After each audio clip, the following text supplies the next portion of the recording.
Salut et bienvenue à tous pour un nouveau numéro de votre émission Afrobasket, le numéro 294, dont je vous propose de découvrir le sommaire.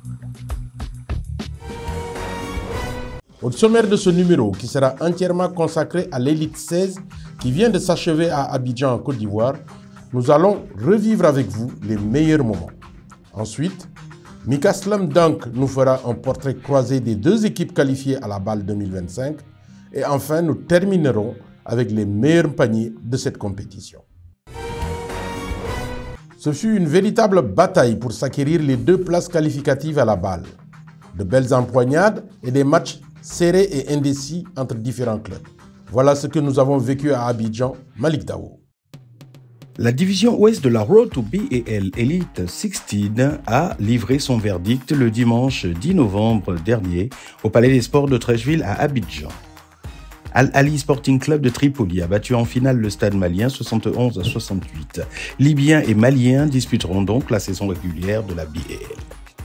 De la phase de groupe à l'Elite 16, les champions de Libye sont devenus la première équipe à remporter une Road to BAL sans aucune défaite, soit 6 victoires en 6 matchs, une performance à saluer. Al-Ali Tripoli a terminé sa campagne Road to BAL de la même manière qu'il l'avait commencé en battant, comme il y a un mois, le Stade malien 85-66. Cette fois-ci, le score fut plus serré, mais il a encore démontré que les équipes s'appuyant sur une base solide de joueurs locaux ont été les meilleures. Si Eric Williams, Walter Hodge et Ivan Almeida, présents en phase de groupe, ont été remplacés par Kevin Murphy, Kelvin Amayo ou encore Cavell Williams, les joueurs du cru ont été les plus réguliers, avec notamment Nassim Badrouche et Mohamed Sadi, respectivement auteurs de 26 et 16 points en finale, ce d'autant plus que les import players n'ont pas brillé, Murphy n'entrant même pas en jeu lors du dernier match. Campés sur une excellente défense et un jeu de transition très efficace, les Libyens sur le jeu placé ont trouvé collectivement des solutions en variant le jeu intérieur-extérieur. Donc, pas de Kevin Murphy étincelant en demi-finale où il scora 34 points, pas de problème, le collectif a tenu la baraque. L'autre qualifié, le Stade malien a aussi bâti sa qualification sur des joueurs évoluant ensemble en championnat, renforcés par Ibrahim Djambo et Cartier Diarra, qui, s'ils ne jouent pas au Mali, sont de nationalité malienne, ce qui facilite les connexions dans le jeu et la communication. Cette formation a surtout démontré sa force mentale lors du match contre l'ABC de Côte d'Ivoire. Menée de 12 points, elle a réussi à revenir dans la partie en forçant la prolongation à 75 partout et, dans les 5 minutes additionnelles, elle a réussi à l'emporter de 10 points face au club hôte 90-80. Le coach Boubacar Kanouté a su miser sur la polyvalence de ses joueurs, notamment en attaque, où Mfali Kanouté, Abdraman Kanouté, Mahaman Koulibaly, Cartier Diarra, Ibrahim Djambo pouvaient travailler sur la périphérie avec pour point d'ancrage Mamadou Doucouré dans la raquette. Les Blancs de Bamako retrouvent donc la saison régulière de la Basketball Africa League après une saison d'absence volontaire et ils n'ont pas usurpé leur succès. Pour la Kadji Sport Academy du Cameroun, le Mwanda du Gabon, le Mighty Barol du Libéria et la Chausport de RDC qui sont de jeunes clubs, l'expérience a été concluante, d'autant plus qu'elle leur a permis de mieux appréhender les enjeux et les exigences d'une telle compétition. Quant aux Fighters de l'ABC, c'est la soupe à la grimace. Le champion de Côte d'Ivoire, au contraire d'Al-Ali Tripoli du Stade malien, a tout misé sur sa cohorte d'étrangers. Or, les Américains Jabari Narcisse et Jalen Blount ont semblé jouer plus pour leurs statistiques personnelles que pour l'équipe. Karim Mané était loin du niveau affiché à Tripoli. Mohamed Badji, quant à lui, a tiré son épingle du jeu malgré un temps de jeu réduit. Les locaux Yves Tapé, Nisré Zouzoua, Serge Asselin et Zamba Kamara ont manqué de régularité mais aussi d'implication défensive. Ne pas gagner ces duels défensifs est rédhibitoire dans une telle compétition.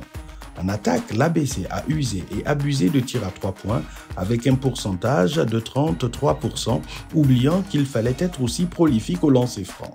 En effet, pas un seul match de toute la campagne où les Ivoiriens ont shooté à au moins 60% de réussite dans l'exercice.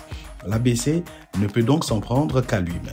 Et puis, pourquoi avoir investi en Boreima Sidibé, qui a déjà une expérience de play-off de la BAL avec le Ferroviario da Beira, si c'est pour ne pas l'utiliser?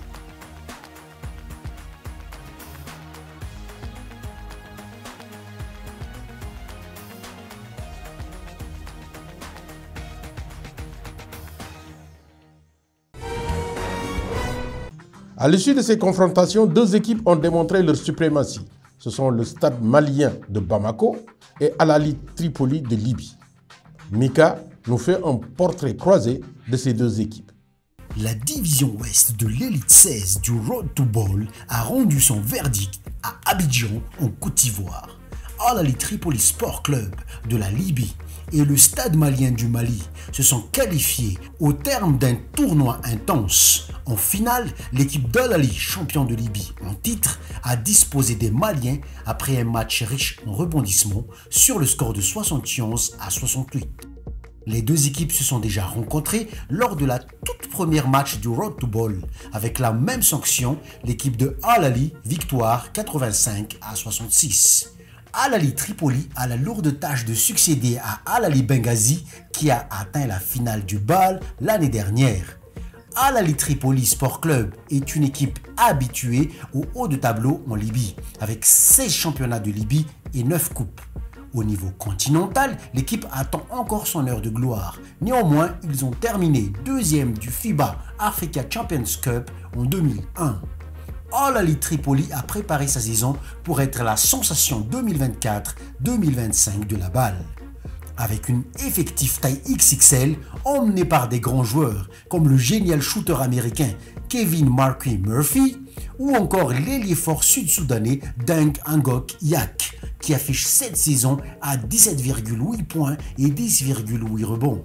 Ce duo très efficace est entouré de très bons joueurs comme le meneur Nassim Badrouche ou encore Mohamed Sadi. Et ils n'ont vraiment pas raté leur objectif. Ils entrent dans l'histoire en devenant la première équipe invaincue durant le Road to Ball et se présentent comme un véritable poil à gratter durant la phase finale. Après avoir survolé le premier tour, l'élite 16 a montré toute la force de Al Ahly Tripoli.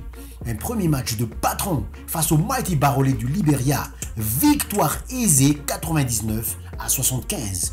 Deuxième match face aux Spintex Knights du Ghana, même sanction, voire pire. Cette fois, la barre des 100 points a été atteinte, sans que l'adversaire n'atteigne les 70 points.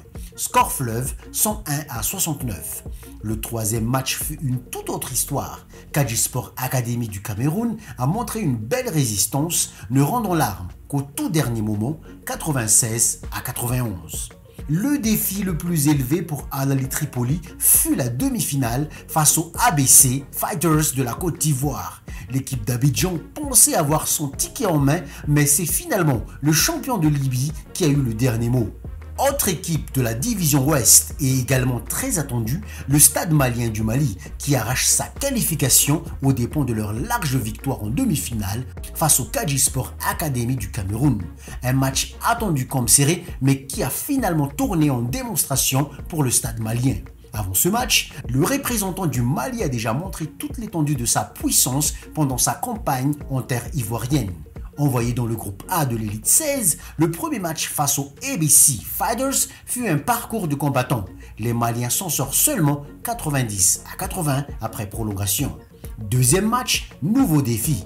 Opposé à Show Sport de la RD Congo, le Stade malien s'est fait une frayeur en fin de match, mais leur expérience leur a permis de maîtriser la dernière minute 72-65. Alerte reçue par toute l'équipe malienne pour le troisième match face au MDA Basket du Gabon. Le Stade malien déroule, s'imposant largement 79-53. Mission accomplie donc pour le Stade malien. Reste maintenant à retrouver leur gloire d'antan. Quadruple champion du Mali en 2003, 2004, 2014, 2022, l'équipe s'est surtout fait connaître en atteignant les demi-finales de la BAL en 2023, ne s'inclinant que de 5 points. 78-73 face au futur champion égyptien Al Ahly. L'objectif est donc d'au moins atteindre cette phase. L'équipe de l'entraîneur Boubacar Kanouté a tout ce qu'il faut pour rééditer l'exploit, avec des éléments produits du pays, comme le jeune prodige Mahaman Koulibaly qui aligne de belles stats cette saison, 16 points et 5 rebonds en moyenne, ou le vétéran Ibrahim Djombo. En tout cas, les équipes qualifiées sont prévenues. Le Stade malien arrive au bal avec une ambition affichée.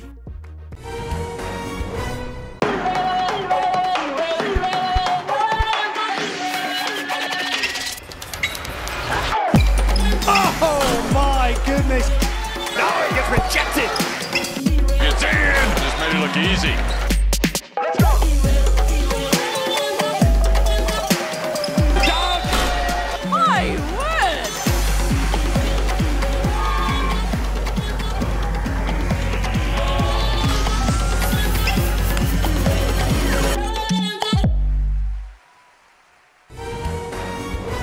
Place maintenant au top 5 avec les meilleurs paniers sélectionnés pour vous.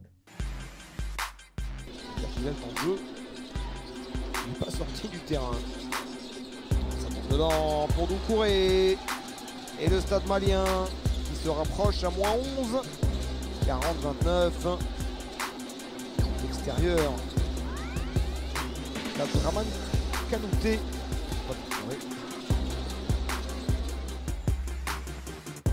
De Deng toujours, Sadi, et ça ne passe pas, pas de photo rebond, si non, non, Monsieur Cavell Baby Williams qui domine ce début de match, Cavell Baby Williams, et Roca qui nous dit ABC doit se calmer, ouais mais phase difficile de se calmer face à une telle intensité pour l'instant imprimée par ces joueurs de Al-Ahly.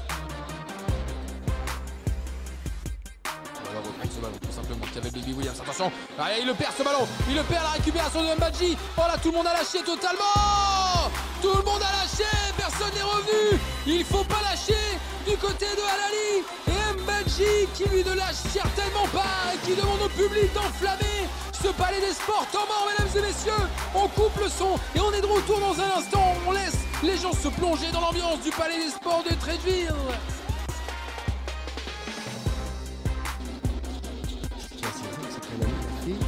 Qu'une seule faute dans cette première mi-temps. Le premier intérieur pour le Stade Malien. Et donc ça donne l'opportunité au Stade Malien d'avoir plus de fraîcheur en deuxième mi-temps. Et puis de pouvoir attaquer cette équipe qui doit forcément gérer les fautes.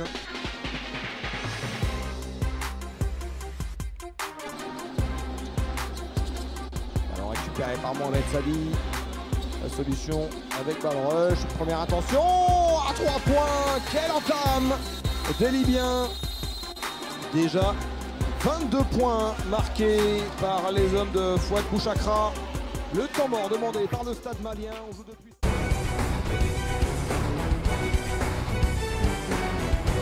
Voilà, Afrobasket, c'est fini. On se retrouve pour un prochain numéro. Restez fidèles à la suite de nos programmes.